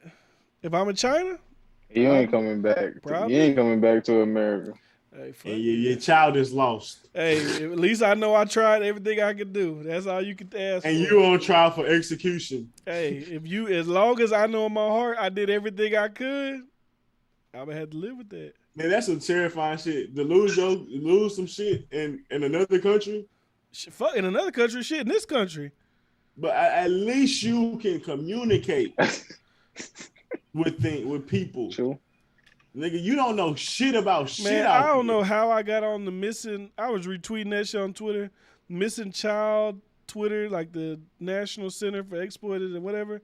I seen a girl from Bastrop, Texas. It was like, she was like 13 years old. That shit was like, she been missing since May. I was like, bro, as a parent, I don't know, bro. Every day of my life would be fucked up. I couldn't even think You about. be having dreams of them. I couldn't being even like, think about nothing else but that. From May, shit was like 4 months ago. I wouldn't be thinking about nothing else but that.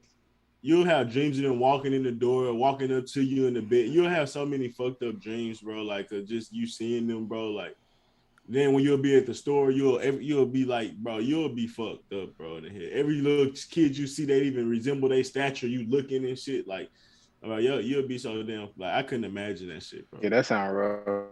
It's sound like, rough as hell. I know this sound fucked up, but I feel like it kind of like I said, I never want nothing to happen, kidnapped or die. But it's like, at least if they be like, oh, we found the remains, like you're gonna be sad, but at least you get some kind of closure in that scenario. If your kid just missing for the next 20 years, 20 years, you don't know nothing. You don't know if they dead, alive in another country. You don't even know. So your whole life, you just fucked up. But if they be like, hey, we found the remains, you gonna grieve, you be fucked up, but at least you know, like now it's like your baby ain't just out there. Who fucking knows what? You will have no idea. You just be like just thinking of all the suffering they could possibly be going through without you being there for them and stuff. Like, bro, you touched on it already, saying like, bro, like no one gonna care about my child like I do, let alone someone that fucking kidnapped them. Like, bro, you're oh my god, bro. I been thinking about shit like that too when I see people that like kind of snap and they go like into certain like they become alcoholics or they start doing drugs. I be like, I don't think I'd ever do that, but you don't really ever know. Like if something tragic happened to you, that your mind is just so powerful that. My favorite Joker quote: "Every man is one bad day away." It happened like that for murder too. Shit, people just go through I watch Criminal Minds all the time, and people just have like an episode, something to replay in their head, and then they just go on a spree. A lady point the middle finger at me, bro.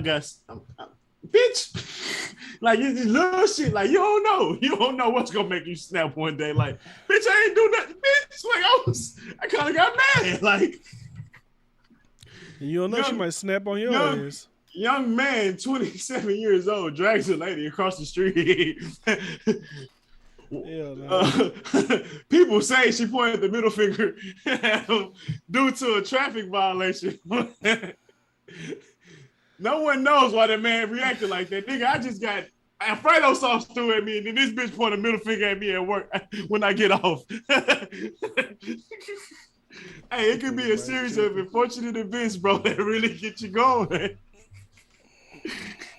Every man one day away. And I mean, I would think if we got community and like help around us that it's more than one day, but that's some scary shit to think about. Like just one day you look up and you just a different person and you never really can go back to that because what happened to you just such a traumatic change in the events and you can't never just figure out a perspective to be better with it. Like, I don't know, man. It's just, we see it. It's not a lie. It happens. See all the time. What happened to you? Oh, like even when we used to talk to those homeless people, we used to be like, "So what's your story?" They tell you their story, and it's like, shit, that could be anybody. That could happen to anybody. Shit, you ain't too many. A lot of times people don't realize you ain't too far off from being out there with them people. You might think you up cozy and you living life. I forgot who. I don't know if it's Bryce retweeting or something about paychecks and shit like that. It's like you a couple series of unfortunate events away from being out on the street. Yeah, people could have been working for a company for 20 years and they got to shut down due to some shit that happened and they upper shit went bankrupt, overspending or bad merger, and 20 million people just got let go, and that was a job they had as equity and other shit at. Now they've been fishing for a job and they can't find nowhere else like that.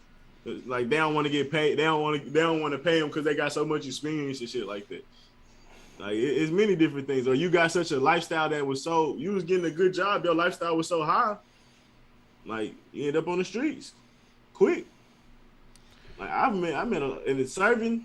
When you're a server, bro, a lot of people live in hotels. Damn. A lot of people. Is that less expensive than an apartment? No, but you get evicted, bro. You just can't move into another apartment. Oh, I see what you're saying. Damn. You lose shit. Like, it's easy to, bro. Like even as the rules set up, bro. Get evicted. Get your car repo. You just can't get a new car like that fast. You just can't get a new apartment like that fast. And if you don't have no one to stay with, you can stand on couch to couch only can work so long. And if you got kids, oh my fucking God. Jeez. That's like, even worse. It's so many different scenarios that can happen to where nobody, like, of course we like our job because of the opportunity to give us, but we don't just love that shit. That alone shows you don't really have security. Well, yeah, man, life is tough, bro. You know what I mean?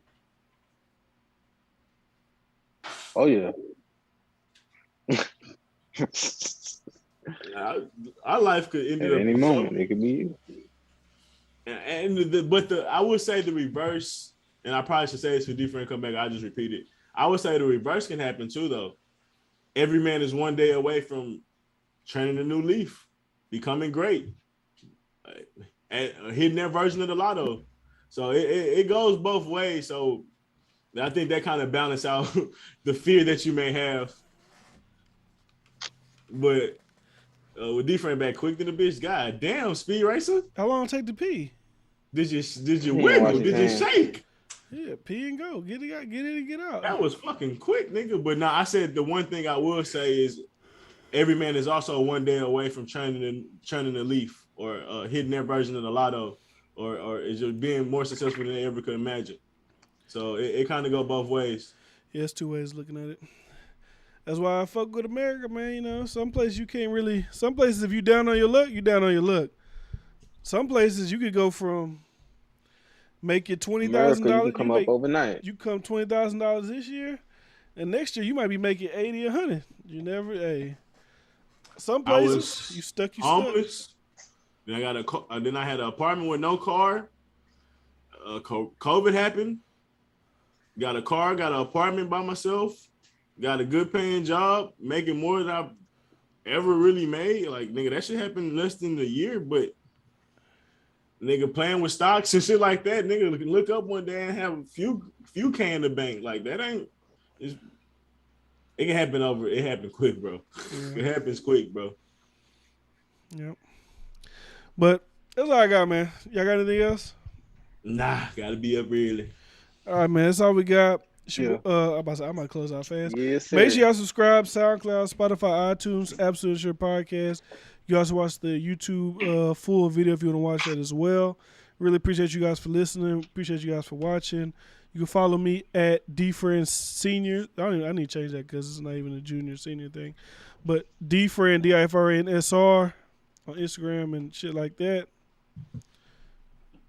Y'all can pull up on me on Emerald Gamer and Reactions. I just dropped a few more reactions with Kevin Samuels and DJ Academics. Also got some gaming, a few Call of Duties in there, a few 2K5 franchise series. 2K5, god damn. You know, people like watching throwback games because people consider 2K5 one of the best. Throwback. That's a throwback. Yeah, people consider it one of the best games of all time, considering how trash Madden is now. Well, how people rate Madden now being one of the worst games ever. Oh, you talking about 2K with the old boy from the Eagles on the cover. NFL 2K5. Oh, yeah, that shit was hard. Yeah, so I had a franchise with little Texans rebuild. That was pretty fun. I ain't gonna care. The best play on that game is if you got the Colts. What's that shit called? Where like Peyton Manning they hut and he just flick it to the running back. What's that shit called? Oh, it was like quick pitch or something. The flea flicker.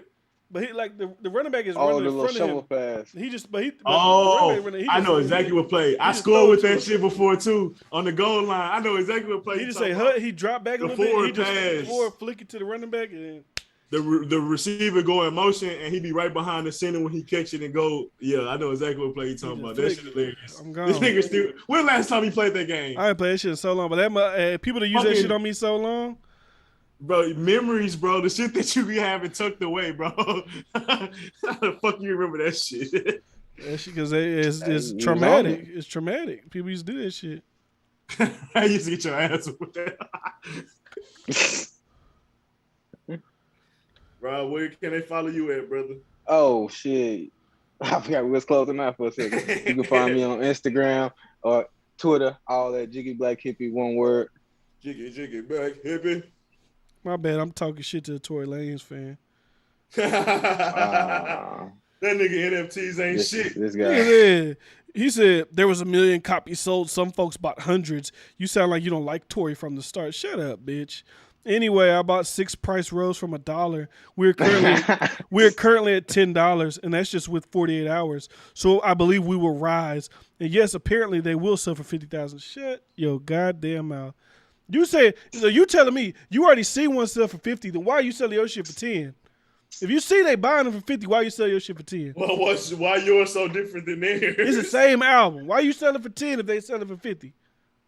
People. Bro. I don't want. I don't want stands. I don't want idiots following. I don't want stupid people just following my every word. I want people to correct me. I want people to combat against me. I don't want people to just mindless drone and following me. Well, you can't control that because that's just the way. I know they're going to, but I'm just saying. I want people to think for themselves. Fuck. But even with that though, I see that shit with stocks. A stock could clearly be fucking tanking. They like, no, bro, just hold on to it. It's gonna go to the moon. And it's like they got a vested interest in it being worth 50K one day. So he gonna push it because the more he believe it, the more excited he can get about it. So he got to start convincing others about it too. Yeah, nigga, get your $10 and keep it pushing, nigga. There ain't nobody buying that shit for 50K. Hey, that's a good. And if they do, maybe that $10 gonna turn to 10 racks. Yeah, if he say about 100 copies, shit, that's a good come up. My last thing: have you seen niggas flip paper clips into Ferraris? I don't be believing. That should be real? What? I mean, it's possible. You sell a paper clip for a 5 cent. You buy some fucking wristbands that's worth 5 cents. They be like bartering. They barter all the way to a Ferrari. And I believe it, bro. They'll start off with a pen, sell a pen for $1. Buy something in bulk for $1 and flip that. Bro, it's possible. They got YouTube. They got YouTube videos about it. I don't be watching them, but I know what you're talking about. If you kind of skills, you're gonna be all right in life. Yeah, I mean, it probably take, if we being realistic, it probably take a while to do the shit. But you get to $30, you buy a vacuum, you find an old Kirby vacuum or some shit. Now you can sell that for $200. Like you start moving up. I don't know how real that show is, but Grant Cardone got a show like that where he like goes to a town. He's like in disguise. I don't know how disguised he could be, but he's in disguise and he starts off with $20. And throughout the season, he works his way up to get like $100,000 from 20. I mean, he knows all the like by bartering. No, there's like getting a job, talking to the right people, getting in certain rooms, marketing like himself, being over. Like he didn't have like the first. I'm just giving an example, then we get the fuck out of here. He didn't have a place to stay the first night. He found an RV park, and he was just like, "Hey, I looked around a little bit. I don't know if y'all already have a guy who cleans up, but if I could stay here for like a week in one of the trailers that y'all don't use, I'll clean up around here. I'll do a little work. I'll do whatever." And then the guy was like, "Yeah, he had a place to stay for a week." Then he flipped that and to get some money. You just gotta watch the show. It's called like Undercover Billionaire or some shit. Like he basically using the tactics that he know in life and saying like you can keep doing that if you got the right tools, you can keep doing that as long as you got the hustle and spirit and shit like that. Like I'm sure the Wolf on Wall Street, the real Wolf on Wall Street guy, he got fucked up, but I'm sure he already noticed it, so he probably got bread again. I don't know if he got the same amount of bread, but I'm sure he got some form of bread because he knows the way money works. But that's my argument with Darius. It was like rich people, bro, when they go broke, because they ain't never struggled, they don't know how to get rich again. Bullshit. Nah, bullshit. They know how to get rich. They know what they doing. Bullshit. I seen the YouTuber. What's his name? YouTuber Omi and the Hellcat. FBI came, took all his cars, took all his shit. Like I'm telling you, he had car, Ferraris, this, that, a whole bunch of shit. FBI came, took all his shit. 3 months later, he got all that shit back because he said, "I know how to get money." So he went back out there and got the money. I don't know how he got it, but he knew how to get that level of wealth, and he went out and did it again. Shit. Rich people know how to get their bread. They know how to get the money. We'll keep talking. I even told that to Johnny. Some of them tell you it ain't hard. Yep. I told it to Johnny. Once he started making 5-10K from doing the truck and shit, I'm like, bro, even when you lost your truck, it was easy for you to get that back because you already know the process. Yeah, and he did. He did that shit quick as hell. It was easy for him to get right back there. And bro, because you break a certain, it's like you beat certain levels to the game, and you know how to at least get back to the level you lost, even though you lose all your lives in the same. Yeah, it's like you die and you playing a game where y'all doing jumping over shit. Jump over this motherfucker, do this. All right, now I'm back where I was at. Now let's get back into it. Let me navigate this motherfucker now. Now I know where I'm at. Hey, that was from that experience, huh? Yeah. That's some cold game right there. That's how life be. Sometimes it don't work for everybody. Some people might really just be in a fucked up situation. Well, I mean, shit, you've been there too. You get too frustrated, like, God damn it, I know I can beat this. Yeah, and you just throw the controller down. A lot of people throw the controller down, mail it in. Yeah, true. I'm gonna beat the game. All right, man. That's all we got for you guys. Make sure you guys, go live a great life. Do what you got to do to become who you want to be. Follow on all platforms: SoundCloud, Spotify, iTunes.